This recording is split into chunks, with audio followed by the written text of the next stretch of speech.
민수기 22장 31에서 35절 말씀을 통해서 생명의 은여라는 제목으로 하나님 말씀을 함께 나누겠습니다.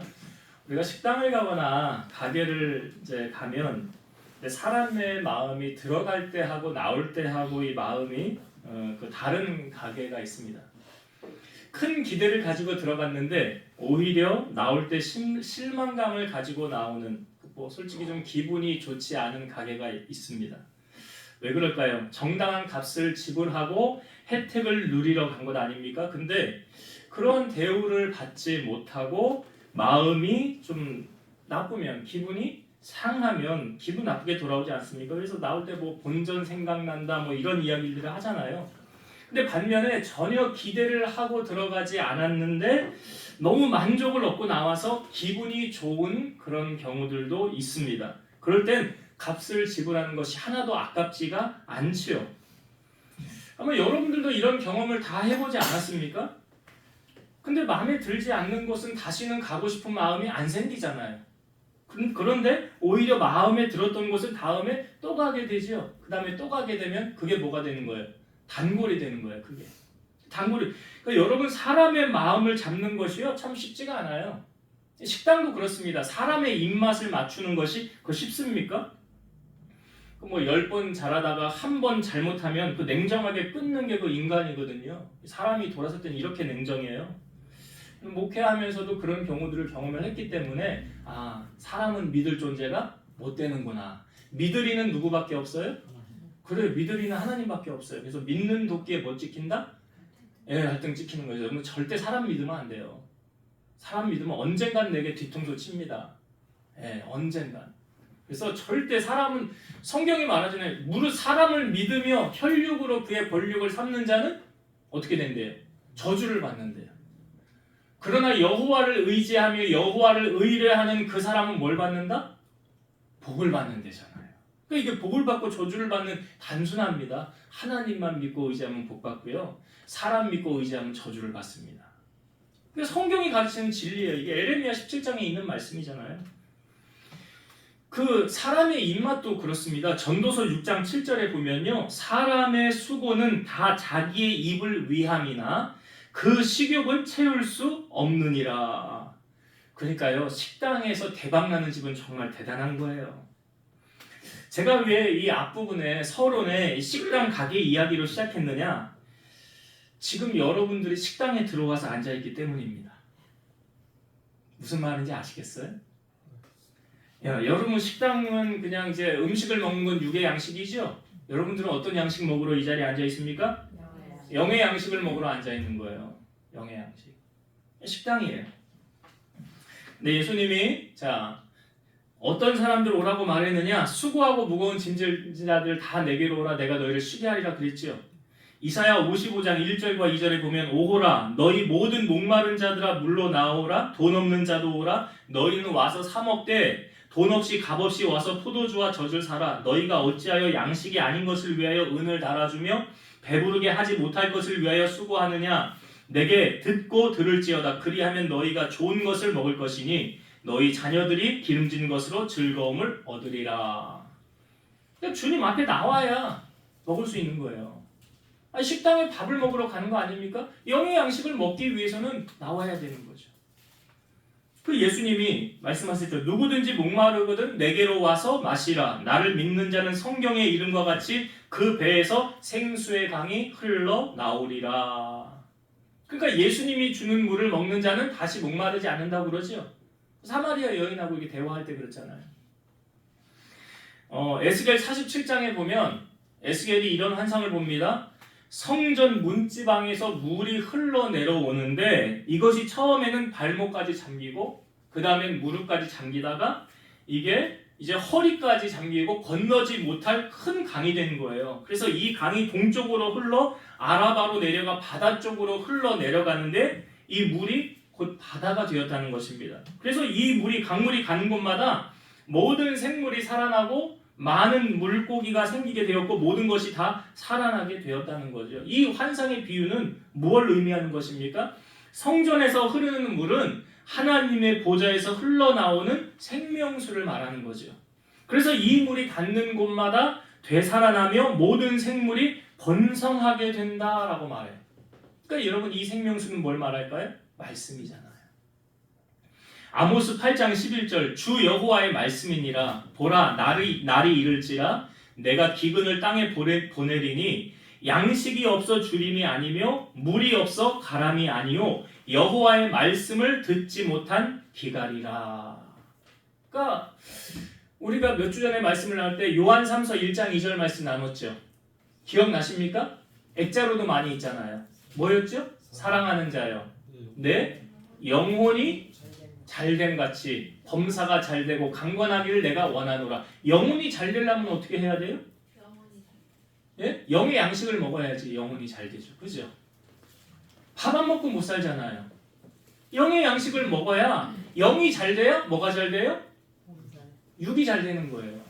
그럼 영이 안 되면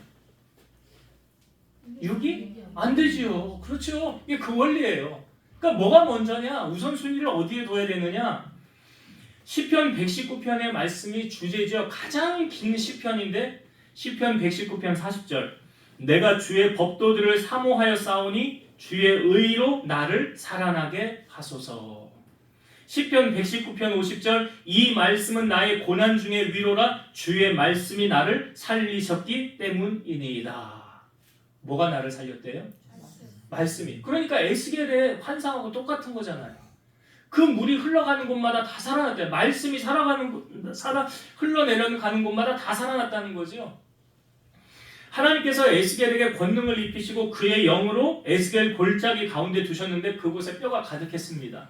하나님이 에스겔에게 말합니다. 인자야 이 뼈들이 능히 살 수 있겠느냐. 그랬더니 에스겔이 주 여호와여 주께서 아시니이다. 하나님 말씀하십니다. 너는 이 모든 뼈에게 대언하여 이르기를 너희 마른 뼈들아 여호와의 말씀을 들을지어다 내가 생기를 너희에게 들어가게 하리니 너희가 살아나리라. 너희 위에 힘줄을 두고 살을 입히고 가죽으로 덮고 너희 속에 생기를 넣으리니 너희가 살아나리라. 또 내가 여호와인 줄을 너희가 알리라. 자, 에스겔 골짜기에 마른 뼈들이 가득했는데 뭘 선포하래요? 자, 말씀을 선포한 에스겔이. 자, 하나님의 명령에 따라 대언을 할 때에 소리가 나고 움직이며 이 뼈 저 뼈가 맞아 들어 뼈들이 서로 연결되어 그 뼈에 힘줄이 생기고 살이 오르며 그 위에 가죽이 덮이나 그 속에 생기는 아직 없었어요. 그러니까 딱 일어난 형상을 갖췄다는 거예요. 마른 뼈가 살이 덮이고 사람이 되었다는 거 아닙니까? 하나님이 또 에스겔에게 말합니다. 인자야 너는 생기를 향하여 대언하라. 생기에게 대언하여 이르기를 생기야 사방에서부터 와서 이 죽임을 당한 자에게 불어서 살아나게 하라. 그래서 에스겔이 하나님의 말씀대로 대언해요. 생기야 들어가라. 그랬더니 그들이 곧 살아나서 일어서는데 극히 큰 군대가 되었다는 거예요.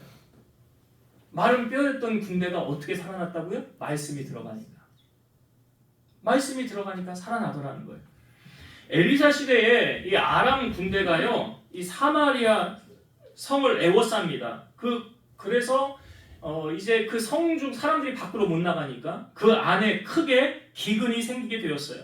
어느 정도로 심각했느냐면 왕이 지나갈 때 한 여인이 나의 주 왕이여 우리를 도우소서 그래요. 그랬더니 왕이 여호와께서 너를 돕지 아니하면 내가 어떻게 너를 도울 수가 있겠느냐. 그런데 이 여인이 그 다음에 하는 말이 뭐냐면 저 옆에 있는 여인이 나에게 우리 먹을 거 없으니까 네 아들을 내놔라. 네 아들을 우리가 오늘은 삶아 먹고 그 다음에 내일은 내 아들을 내놓아서 삶아 먹자.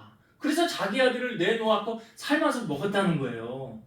그래서 그 다음날 이 여인에게 찾아가서 야 어제 내 아들 먹었으니까 오늘은 이제 네 아들 꺼내서 내놔라. 우리가 함께 네 아들 먹자. 그랬더니 이 여인이 자기 아들은 숨겼다는 거예요. 그 이야기를 지금 왕에게 가서 이 여인이 얘기를 하는 거예요.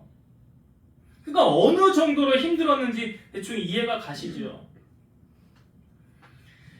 그래서 이 이스라엘 왕이요, 근데 이 모든 탓을 누구에게 돌리냐면 엘리사에게 탓을 합니다. 왜냐하면 그 전에 이 아람 군대를 눈을 멀게 해서 몰살할 수 있는 기회가 있었거든요. 근데 엘리사가 죽이지 말고 그냥 돌려보내라고 그랬어요.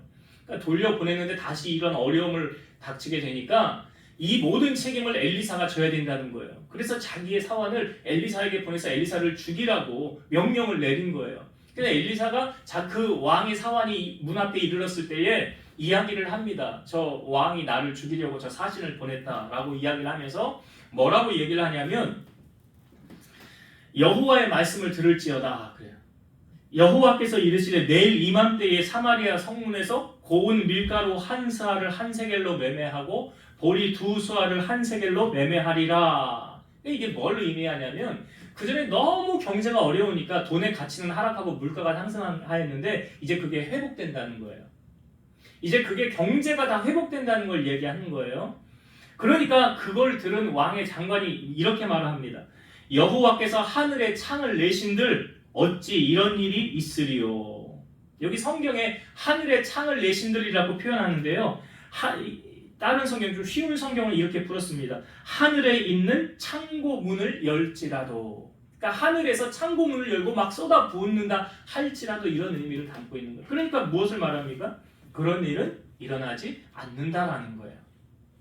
근데 엘리사가 그 왕의 장관에게 한 말을 더 합니다. 네가 네 눈으로 그것을 볼 것이다. 그러나 그것을 먹지는 못하리라. 근데 그 다음에 어떤 일이 생겼냐면 이 나병 환자들은 공동체 생활 못하잖아요. 그러니까 성문 밖에 어귀에 나병 환자 4명이 있다가 이렇게 말합니다. 야, 우리가 어차피 여기서 굶어 죽으니 성중에 가도 죽는 건 똑같으니까 차라리 아람 군대에게 가서 우리가 항복을 하자. 그럼 그들이 그냥 죽이면 그냥 죽고 그들이 그냥 받아주면 뭐 노예로 살든지 부하로 살든지 그냥 그렇게 하자 하고 아람 군대 진영에 갔어요. 갔는데 아람 군대 사람이 한 사람도 없는 거예요. 그리고 거기 있는 그들이 가지고 왔던 모든 식량과 의복과 모든 것들은 다 놓고 사람만 없는 거예요. 아, 이게 왜 어떻게 이런 일이 가능했지? 왜 이런 일이 일어났지? 그러니까 성경에 보니까 이렇게 기록되어져 있어요. 주께서 아람 군대로 병거 소리와 말 소리와 큰 군대 소리를 아람 사람들로 듣게 해서 이들이 무슨 생각을 했냐면 야, 이스라엘 왕이 우리를 치려고 헷사람의 왕들과 애굽 왕들에게 값을 주고 그들을 우리에게 오게 하였구나. 그런 말소리와 큰 이런 소리를 듣고 나서 도망을 간 거예요. 그래서 거기는 아무도 없고 거기 아람 군대가 가지고 있을 건 식량, 보물, 은금. 그러니까 이 나병 환자 4명이 가서 이 장막에도 들어가서 먹을 건 먹고 보물 갖다 챙겨다가 자기 장막에다 또 갖다 놓고 또 와서 또 먹고 이렇게 계속 몇 번 반복을 한 거죠. 아주. 근데 이 4명이서 이제 이런 이야기를 하는 거예요. 야, 우리가 이렇게 해서는 안 되겠다. 오늘은 아름다운 소식이 있는 날인데 우리가 침묵하고 있도다. 만일 밝은 아침까지 우리가 그대로 아무것도 백성들에게 알리지 아니하면 이제 우리에게 재앙이 있을 거야. 그러니까 우리가 가서 이 성중에 가서 이 소식을 백성들에게 알려주자 하고 이제 4명이 가서 성문 문지기에게 이야기를 하는 거예요. 그러니까 이 문지기가 왕궁 있는 자에게 이야기를 해서 왕이 먼저 혹시 아람 군대가 숨었다가 기습해서 우리를 침범할지 모르니까 작전일지 모르니까 먼저 정탐꾼을 보내서 정탐을 하게 합니다. 그리고 정탐꾼이 쏙 돌고 와보니까 정말 아무도 없는 거예요. 그래서 백성들에게 이야기를 하니까 백성들이 성문에서 그냥 막 나오는 거죠. 급하게 이제 밖으로 막 나오다가 자, 왕의 그 장관 있잖아요. 왕의 그 장관이 문을 지키고 있었거든요. 문을 지키고 있다가 백성들이 막 나오는 바람에 왕의 장관이 그 백성들의 밑에 깔려서 압살을 당하게 된 거예요. 그러니까 엘리사가 말한 대로 된 거예요. 너는 그것을 볼 것이지만 그것을 먹지는 못할 거라고 그랬잖아요. 그 왜? 하나님을 신뢰하지 않은 결과, 하나님을 믿지 않은 결과 그렇게 돼. 그래서 그는 압살해서 죽게 되었고 백성들은 그 기근에서 빠져나오게 됐다는 거죠. 여러분, 하나님의 말씀이 선포되어지면 이루어집니까? 안 이루어집니까? 이사야 55장 10절에서 11절 이는 비와 눈이 하늘로부터 내려서 그리로 되돌아가지 아니하고 땅을 적셔서 소출이 나게 하며 싹이 나게 하여 파종하는 자에게 곡식을 주며 먹는 자에게 양식을 줌과 같이 내 입에서 나가는 말도 이와 같이 헛되이 내게로 되돌아오지 아니하고 나의 기뻐하는 뜻을 이루며 내가 보낸 일에 형통함이니라. 뭘 말씀을 비유했냐면 하늘에서 비와 눈이 내려서 다시 올라가지 않는다잖아요. 그런 것처럼 말씀이 선포되어지면 반드시 이루어진다라는 거예요. 여러분, 예배 한번 잘 드리면 그 사람의 인생이 달라질 수 있다는 것을 믿습니까? 하나님의 말씀이 들어가면요, 무에서 유를 창조하시는 하나님의 능력을 경험을 하게 됩니다. 죽은 지 4일 된 나사로가 있었잖아요. 예수님이 가셨을 때 이 마리아와 마르다가 마중 나오지 않습니까? 자기 동생들이 빨리 오시지 왜 이제 왔냐고 그러잖아요. 그랬더니 예수님이 네가 내 말을 믿으면 하나님의 영광을 보리라 하지 아니했느냐 그래요. 그리고 예수님이 무덤 앞에 가가지고 기도하시면서 묻습니다. 그리고 무덤 돌문을 옮겨 놓으라고 그래요. 돌문을 옮겨 놓으라. 그리고 난 다음에 예수님 뭐 하시냐면 하늘을 우러러 보시고 기도하십니다. 기도한 내용이 이거예요. 아버지여, 내 말을 들으신 것을 감사하나이다. 항상 내 말을 들으시는 줄을 내가 알았나이다. 그러나 이 말씀하옵는 것은 들러선 무리를 위함이니 곧 아버지께서 나를 보내신 것을 그들로 믿게 하려 하심이니이다. 그래서 기도하시고 난 다음에 예수님이 선포하십니다. 나사로야 나오라. 죽은 자가 수족을 배로 동인 채로 나오는데 그 얼굴은 수건에 쌓여 있었다는 거죠. 그러니까 우리가 알기로 미라된 형상을 가지고 이 나사로가 걸어 나왔다는 거예요. 예수님이 한 말씀 더 하죠. 풀어놓아 다니게 하라. 여러분, 우리가 하나님의 말씀을 들을 때 어떤 자세로 듣느냐 참 중요하거든요. 바울이 데살로니가 교인들을 향하여 그들의 이 예배의 자세에 대해서 이렇게 칭찬을 했거든요. 데살로니가전서 2장 13절. 이러므로 우리가 하나님께 끊임없이 감사함은 너희가 우리에게 들은 바 하나님의 말씀을 받을 때에 사람의 말로 받지 아니하고 하나님의 말씀으로 받음이니 진실로 그러하도다. 이 말씀이 또한 너희 믿는 자 가운데서 역사하느니라. 그러니까 말씀이 선포되어져도 이 말씀을 씨의 비유를 하시잖아요. 예수님이. 말씀이 길가에 뿌려진 사람, 바위 위에 뿌려진 사람, 가시덤불에 뿌려진 사람, 옥토밭에 뿌려진 그 밭은 뭘 비유하냐면 우리의 심령이거든요. 마음이. 그러니까 말씀은 똑같은데 어디에 뿌려지느냐에 따라서 그 결과가 달라지는 거예요. 근데 데살로니가 교인들은 아마 옥토밭처럼 하나님의 말씀을 그렇게 받았다는 거 아닙니까? 그 말씀이 너희 믿는 자 가운데서 역사가 나타났다는 거예요. 근데 이 데살로니가 교인들보다 더 하나님의 말씀을 사모한 사람들이 있었어요. 베레아 사람들. 사도행전 11장 17절. 베레아에 있는 사람들은 데살로니가에 있는 사람들보다 더 너그러워서 간절한 마음으로 말씀을 받고 이것이 그러한가 하여 날마다 성경을 상고함으로. 말씀을 어떤 마음으로 받았대요? 사모하는 마음이 있었지요. 간절한 마음이 있었지요. 그리고 성경을 날마다 묵상하고 상고했다라는 거예요. 한나라는 사람 아시죠? 마음이 괴로워서 성전을 찾아가서 서원하면서 기도합니다. 근데 여러분, 이 한나의 기도의 응답이 어디서 비롯되었습니까? 성경을 읽어보신 분들은 다 알 거예요. 그가 여호와 앞에 오랫동안 기도하는데 당시 제사장인 엘리가 한나를 가만히 보니까 입만 뻐끔뻐끔하고 소리는 지르지 않으니까 엘리의 생각에는 저게 술 취해가지고 여기서 저 주정하고 있는 걸로 생각을 했다는 거예요. 그러니까 엘리가 한나에게 찾아가서 뭐라고 그러냐면 네가 언제까지 취하여 있겠느냐? 포도주를 끊어라 그래. 여러분, 멀쩡한 사람 같았으면 이 제사장의 이 말은요 충분히 시험 들 수 있는 말 아닙니까? 그러니까 이건 시험 들 수 있는 말이기도 하지만 그 사람을 테스트하는 말이기도 한 거예요. 내가 너를 이렇게 하는데 네가 어떻게 하냐 한번 보자. 이런 것도 포함되는 거예요. 수르보니게 여인도 그랬잖아요. 예수님이 자녀의 떡을 취하여 개들에게 던짐이 마땅하지 아니하도다. 이방 여인이라고 예수님 무시한 거 아닙니까? 근데 무시한 게 아니라 뭐 한 거예요? 테스트를 한 거잖아. 너 복을 받을 그릇이 되냐 안 되냐. 근데 이 수르보니게 여인이 뭐라고 그래요? 주님 말씀 맞대잖아요. 그런데 개들도 자기 주인의 상에서 떨어지는 부스러기는 먹지 않습니까? 그러니까 예수님이 그래요. 네가 이 말을 하였으니 돌아가라. 네 딸이 고침을 받았는데 돌아가 보니까 자기 딸이 고침 받아줬잖아요. 그러니까 말은 그 마음에서 나오는 거 아닙니까? 한나도 마찬가지요. 시험거리 될 수 있는 거잖아요. 근데 여기서 인내하지 못하고 넘어졌다면 무슨 소리 하는 거예요 지금? 나 지금 기도하러 왔는데 속상해가지고 기도하는지 술 취했는지 그것도 모릅니까 당신은? 이렇게 말할 수도 있잖아요. 기분이 나쁠 수도 있잖아요. 근데 그러지 않았어요. 한나는 뭐라고 그러냐면 내 주여 그렇지 아니하니이다. 나는 마음이 슬픈 여자라 포도주라 독주를 마신 것이 아니요 여호와 앞에 내 심정을 통한 것뿐이오니 당신의 여종을 악한 여자로 여기지 마옵소서. 내가 지금까지 말한 것은 나의 원통함과 격분됨이 많기 때문입니다. 그랬더니 엘리가 말합니다. 평안히 가라. 이스라엘의 하나님이 네가 기도하여 구한 것을 허락하시기를 원하노라. 그러니까 한나는 누구로부터 응답을 받은 거예요? 엘리로부터 응답받은 거 아니에요? 그러니까 한나가 당신의 여종이 당신께 은혜 있기를 원합니다 하고 가서 이제 다시는 얼굴에 근심빛이 없었더라 그러잖아요. 여러분, 예배의 자리, 기도의 자리가 바로 응답의 자리요 축복의 자리라는 것이죠. 하나님께서 하늘로 승천하시고 마가 다락방에 120명이 모였을 때 10일 만에 성령이 임하게 되잖아요.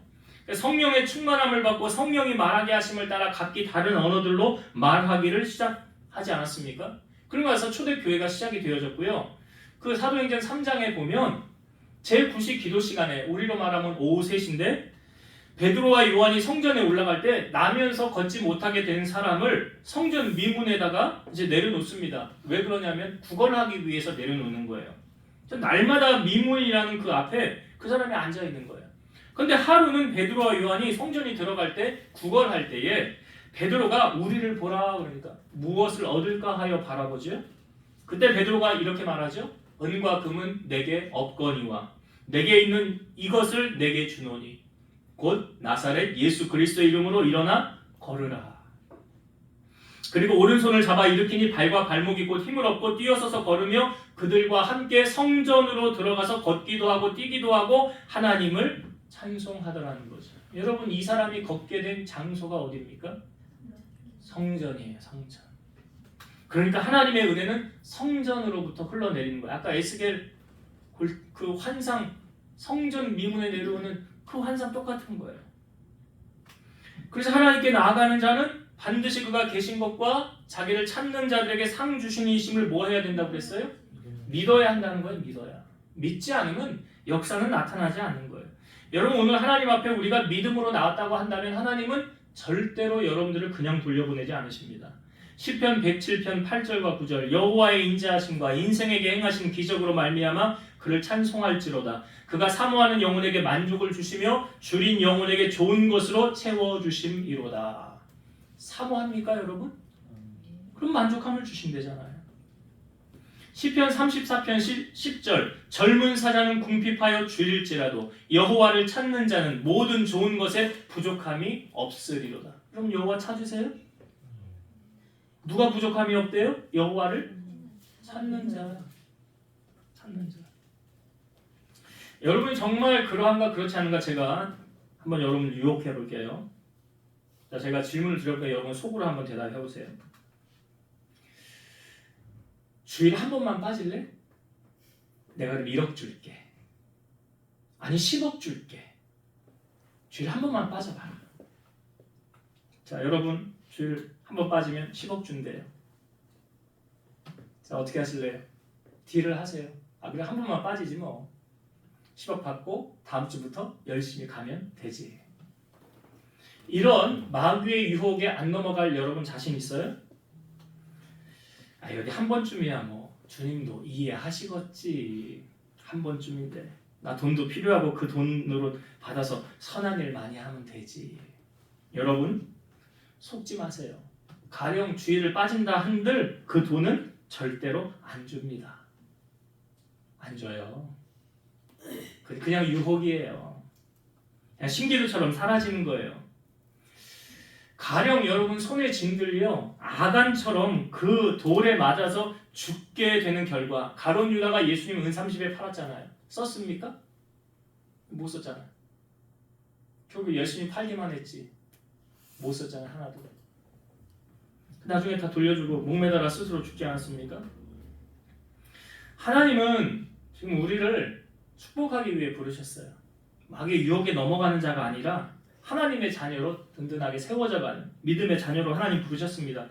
지금 이스라엘 백성들이 출애굽을 해서 광야길을 걸어가고 있거든요. 그 앞부분에 우리가 이 본문에 보면 아모리 왕 시온하고 바산 왕 옥을 물리칩니다. 이거 놀라운 사건이거든요. 그 당시에 이스라엘이 이런 광야 생활을 했던 이 민족이 그 나라를 쳐서 멸했다는 건 놀라운 센세이션이에요. 그러니까 그게 소문이 다 돌아가지고 모압에까지 소문이 난 거예요. 그러니까 모압이 자기들도 이렇게 당하면 안 될까봐, 멸망당하면 안 될까봐 어떤 수를 쓰냐면 이 발람이라는 이 예언가를 불러옵니다. 그리고 이스라엘을 저주하라고 시킵니다.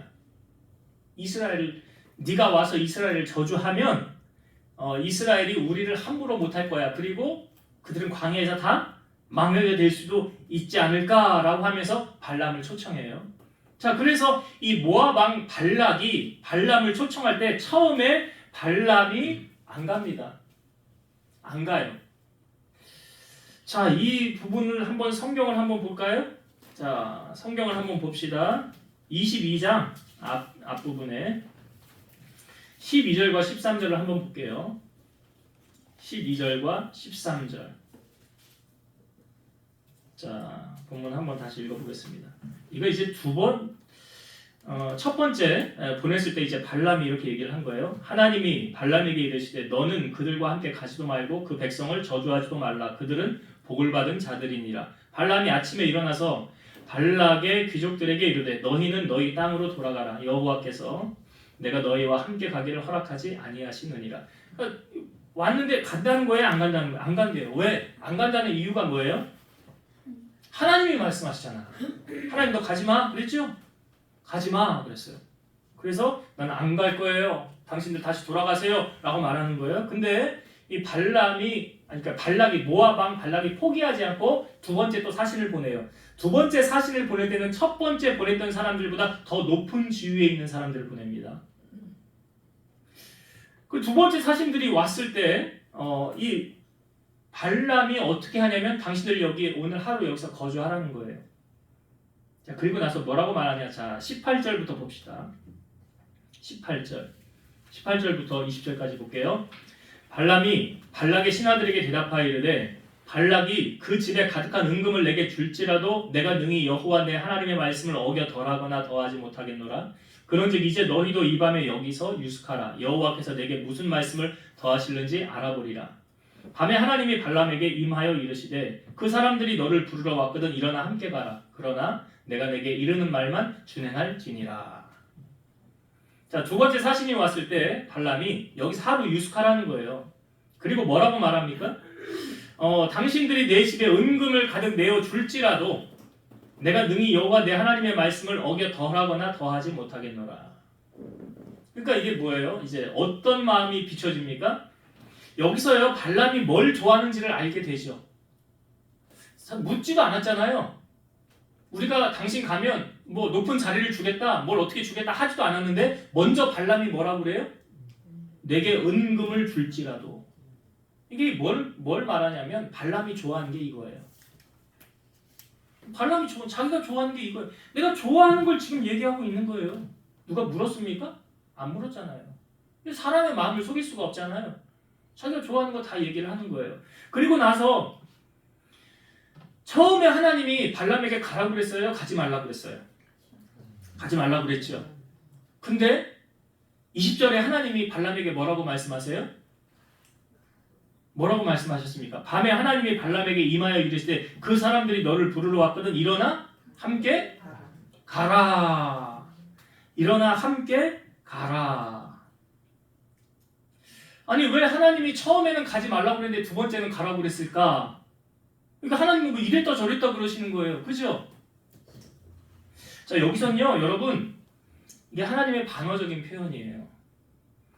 그러니까 하나님께서 발람의 욕심을 아시는 거예요. 마지 못해서 하신 말씀이지 기쁘게 허락하신 것이 아니라는 반어적인 표현이에요. 그러니까 쉬운 예로 이런 거 있죠 여러분.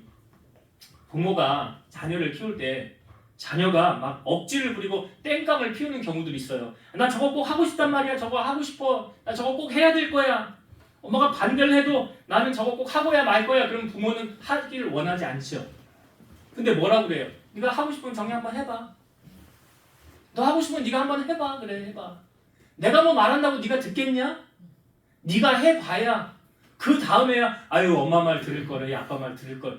그제서야 후회하지 않겠냐. 지금 그런 격이거든요. 지금 발람이. 원래 하나님은 보내고 싶지 않은 거예요. 근데 자기가 가고 싶은 거예요. 근데 하나님이 가지 마라 그러면 안 가겠어요? 갈 거 아니에요. 가지 말래도 갈 거거든요.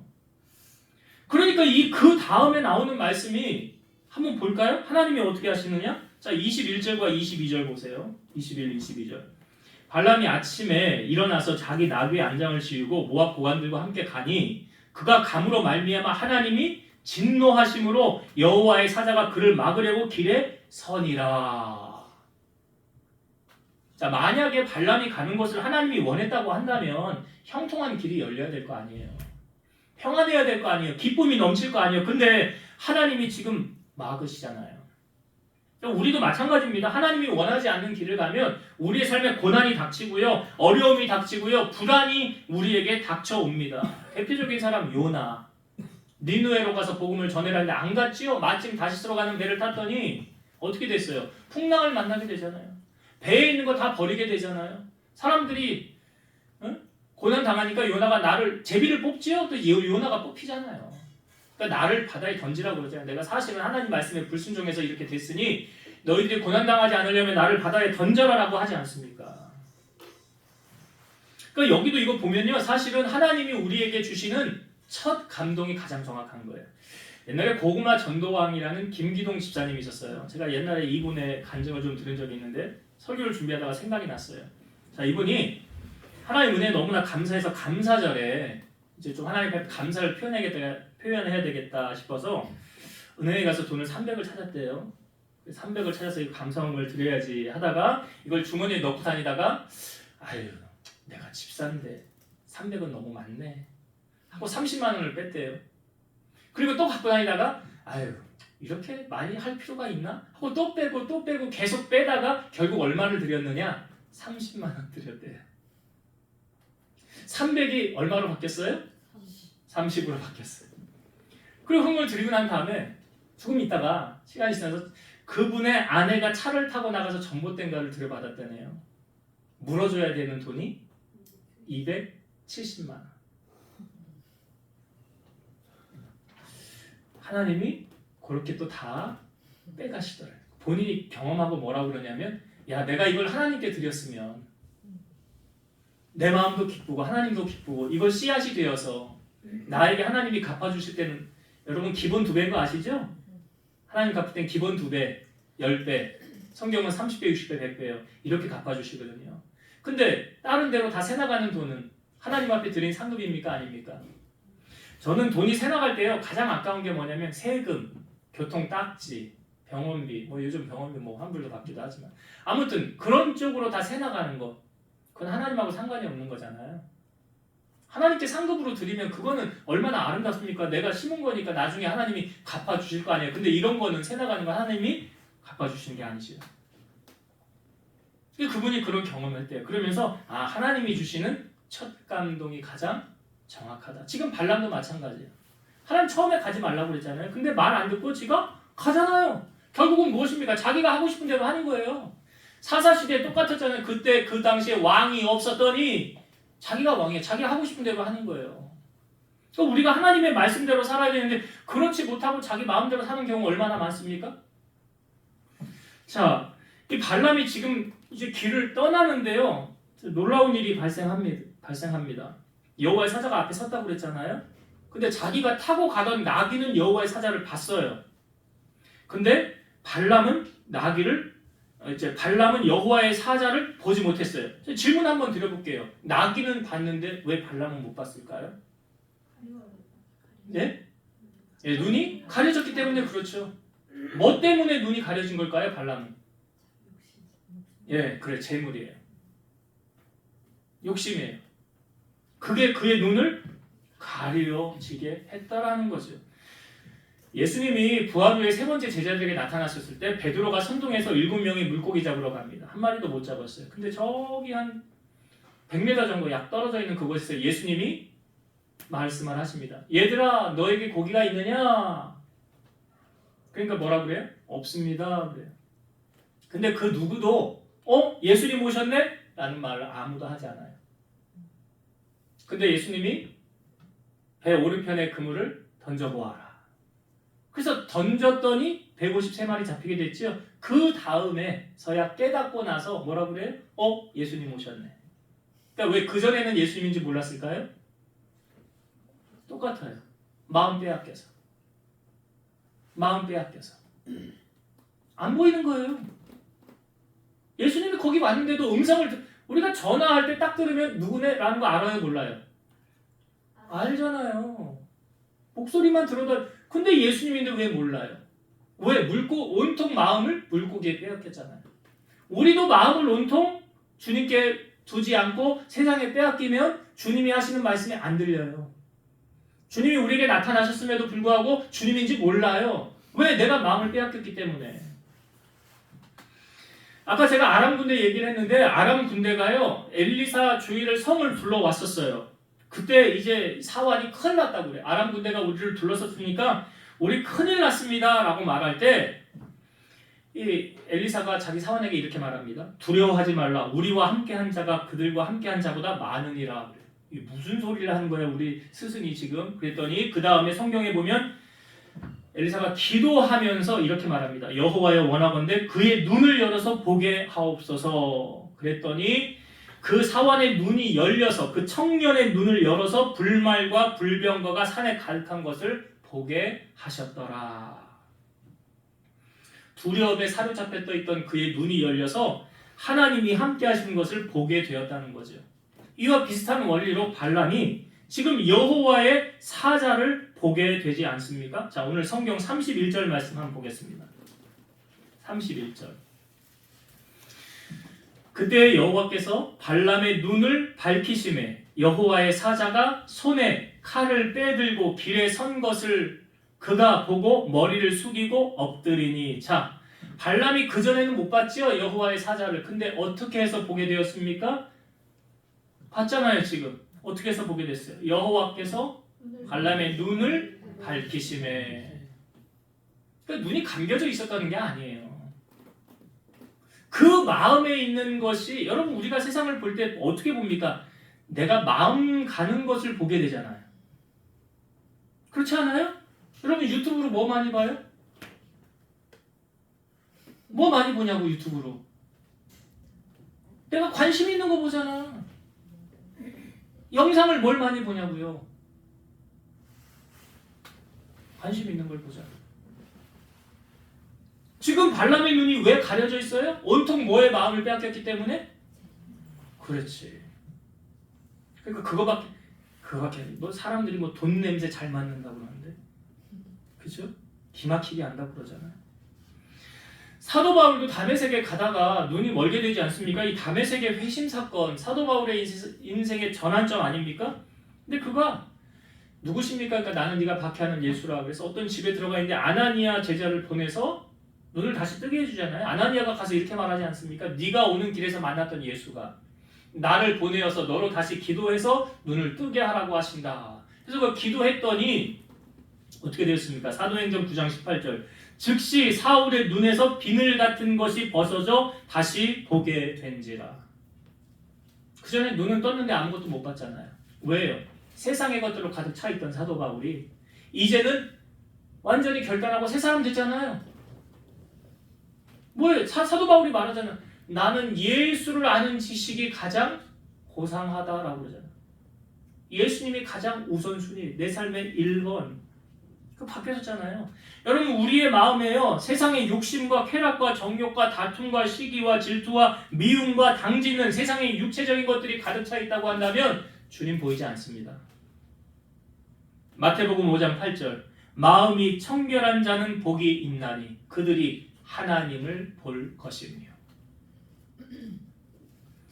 그래서 여러분들이 날마다 주의 형상을 맛보며 정말 주님과 교제하는, 그래서 여러분들의 시선을 세상에 빼앗기지 말고 어디에 시선을 두라? 하늘에 두라 그러잖아요.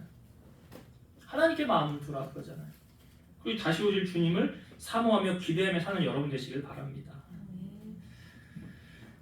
지금 발람이 여호와의 사자가 왔는데 사실은 죽을 뻔한 위기가 있었어요. 근데 그 전에 보니까 자기 나귀를 3번을 때립니다. 왜 때리냐면 똑바른 길로 안 가고 담벼락으로 피하여 가니까. 왜? 나귀는 여호와의 사자가 칼 들고 서서 똑바로 가면 칼에 맞을 것 같으니까 담벼락으로 피하여 가고 있었거든요. 그 3번 맞고 나서 너무 억울하니까 하나님이 나귀의 입을 여는 거예요. 나귀가 말을 합니다. 너 나 왜 3번이나 때리냐고. 내가 언제 너한테 이렇게 하는 적이 있었냐고. 없었지 그러는 거예요. 내가 왜 이렇게 하는지 이유를 모르겠냐고. 모르죠 당연히. 자기는 눈이 가려져 있었으니까. 그런데 이 나귀의 억울함을 누가 풀어주냐면 여호와의 사자가 풀어줍니다. 자, 오늘 본문 한번 볼게요. 32절부터 보겠습니다. 32절, 33절 볼게요. 여호와의 사자가 그에게 이르되 너는 어찌하여 네 나귀를 이같이 3번 때렸느냐? 보라, 내 앞에서 내 길이 사악함으로 내가 너를 막으려고 나왔더니 나귀가 나를 보고 이같이 3번을 돌이켜 내 앞에서 피하였느니라. 나귀가 만일 돌이켜 나를 피하지 아니하였다면 내가 벌써 너는 죽이고 나귀는 살렸으리라. 자, 이 말을 표현에 의하면 발람은 누구 때문에 산 거예요? 근데 나귀한테 어떻게 했어요? 자기를 살려준 이 나귀를 때리면 돼요? 안 돼요? 안 되지. 이 나귀 새끼가 왜 이렇게 오늘은 말을 안 듣는 거예요? 왜 똑바로 안 가는 거예요? 3번이나 때리니까 너무 억울함을 하나님이 풀어주기 위해서 나귀가 말을 한 거고요. 그 억울함을 변호하는 게 누구냐면 하나님의 사자. 여호와의 사자가 너 나귀 아니었으면 너 죽었어. 나귀가 너 살려준 거야. 발람이 그걸 알아요? 몰라요? 그걸 깨닫고 지금 말해서 아는 거 아니에요? 그전에는 몰랐잖아요. 아이고, 난 나귀 아니었으면 벌써 죽었구나. 근데 이 나귀가 나를 살렸구나. 오늘 우리 민집사님이 대표 기도를 하는데 저를 위한 기도를 많이 하시더라고요. 기도의 내용이. 히브리서 13장 17절 말씀 보면 너희를 인도하는 자들에게 순종하고 복종하라. 그들은 너희 영혼을 위하여 경성하기를 자신들이 청산할 자인 것 같이 하느니라. 그들로 하여금 즐거움으로 이것을 하게 하고 근심으로 하게 하지 말라. 그렇지 않으면 너희에게 유익이 없느니라. 그냥 쉽게 풀면요, 목사님 목회할 때 내가 목사님 기쁨이 돼야 되겠다 하면 그 사람이 유익이에요. 근데 내가 목사님의 걸림돌이 돼야 되겠다 하면 그 사람이 손해예요. 이게 그 말이거든요. 매년 5월 15일이 스승의 날이라면서요. 네, 스승의 날인데 그냥 넘어가지 않고 저에게 감사를 표하는 분이 계십니다. 이번에도 스승의 날에요. 우리 안영희 권사님이 저에게 뭘 주시더라고요. 근데 이런 글귀가 있어서 제가 읽어드리려고 그래요. 변함없는 기도와 사랑으로 저에게 힘을 주심을 감사드리며 행복하고 건강하게 사역 감당하시기를 주님께 진심으로 기도드립니다. 사랑하는 저희 목사님 내외분. 제가 우리 권사님한테 이걸 받을 만한 그런 자격이 안 되는데 사실은. 근데 저를 이렇게 생각해 주시니까 얼마나 감사한지 몰라요. 갈라디아 6장 6절과 7절 가르침을 받는 자는 말씀을 가르치는 자와 모든 좋은 것을 함께하라. 스스로 속이지 말라. 하나님은 업신여김을 받지 아니하시나니 사람이 무엇으로 심든지 그대로 거두리라. 하나님이 여러분 다 보고 계시잖아요.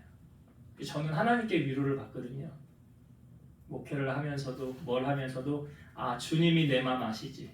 내 중심 아시지. 우리 사랑하는 성도들 마음 중심 아시지. 여러분 우리가 하나님께로나 사람에게로나 은혜를 받았으면요 갚을 줄 아는 사람이 돼야 돼요. 내가 표현 안 하면 상대방이 압니까? 다윗은 요나단에게 받은 사랑이 너무나 커서 그 사울의 집안에 남은 사람 찾아봐라 그랬더니 무비보셋 요나단의 아들 절뚝발이 장애인 아닙니까? 그를 데려다가 아들 삼잖아요. 그리고 사울의 집안의 모든 재산을 다 찾아서 그에게 주지 않습니까? 그리고 다윗이 압살롬이 반역을 일으켰을 때 급하게 도망갈 때 버선발로 도망갔잖아요. 그때 바르실레가 나와서 다윗을 영접하잖아요. 어떤 조건 없이. 그리고 나중에 전쟁이 다 끝나고 다시 복귀할 때 바르실레 데리고 가려고 그래요. 나이가 그러니까 바르실레가 제 나이 80인데 제가 이제 성에 가서 뭐 하겠습니까? 그러나 내 아들 김함을 데리고 가주십시오. 그래서 김함이 이제 다윗의 은총을 받게 되지 않습니까? 왜 머리 검은 짐승 키우지 말라라는 말이 있을까요? 은혜를 저버리기 때문에 그렇습니다. 여러분, 우리가 세상 사람과 좀 달라야 되지 않을까요? 달라야죠. 우리 찬송가에도 있죠. 나 같은 죄인 살리심, 그 은혜 놀라와. 잃었던 생명 찾았고 광명을 얻었네. 우리가 하나님께 받은 은혜가 많다고 한다면 여러분, 그 은혜 잊지 마시고요. 그 하나님께로부터 받은 은혜와 사랑 보답하며 사는 여러분 되시길 바라고요. 하나님뿐만이 아니라 사람에게도 그렇죠. 아브라함이 그 소돔성을 멸망하려고 할 때 중보기도 했잖아요. 왜 중보기도 했는지 아세요? 그 성이 단지 멸망하지 않기를 위해서가 아니에요. 그 성에 누가 삽니까? 조카? 롯이 살고 있잖아요. 그러니까 중보기도 한 거 아니에요? 의인 50명부터 시작해서 10명. 근데 10명이 안 돼서 사실은 멸망한 성읍인데 그 성을 멸하실 때 하나님이 아브라함을 생각하사 롯을 그 엎으시는 중에서 꺼내셨더라. 누구 때문에 산 거예요? 아브라함이잖아요. 믿음의 사람. 오늘 여러분들을 통해서 하나님의 축복이 흘러나가길 원하고요. 여러분들이 가는 그곳마다 하나님 살아 역사하는 은혜가 나타나기를 주의 이름으로 축원드립니다. 말씀을 정리하고 마치겠습니다. 오늘 발람이요, 사실은 가야 되지 말아야 되는 그 길을 간 거예요.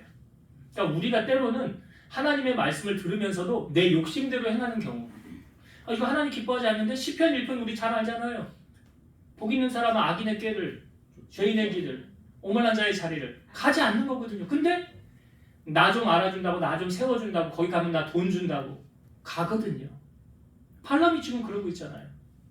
우리가 그런 경우 가지 말아야 되는데, 그래서 여러분, 우리가 깨어 있어야 하나님이 하신 일을 볼 수 있고요. 하나님의 사자, 지금 나귀는 봤는데 발람을 못 봤잖아요. 마찬가지로 예수님이 세 번째 제자들에게 나타났을 때 예수님이 말씀하셨는데 아무도 주님 오셨네? 라고 말하지 않잖아요. 왜요? 마음을 빼앗겼기 때문에. 그래서 여러분들의 마음은 어디를 향하고 있습니까? 내 보물 있는 그곳이 내 마음이 있느니라 그랬어요. 그래서 우리의 마음을 하나님 앞에 둘 때 우리는 보이지 않는 것들이 보여지게 되고 하나님의 축복을 누리며 살아가는 주인공이 된다라는 걸 여러분이 꼭 인지하시고 그렇게 살아가는 여러분 되시길 바라고, 또 한 가지는 발람은 누구 때문에 살았다고요? 근데 나귀를 어떻게 했어요? 배은망덕이죠.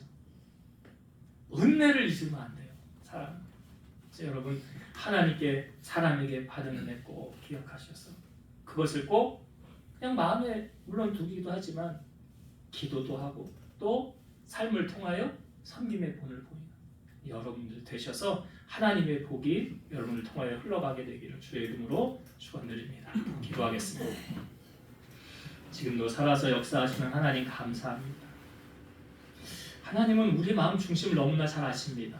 발람이 첫 감동 받아 가지 말아야 되는 그곳을, 자기의 욕심을 채우려고 가는 그 모습, 그래서 하나님의 사자가 보이지 않았는데 혹시 우리도 그렇게 살아가고 있지는 않습니까?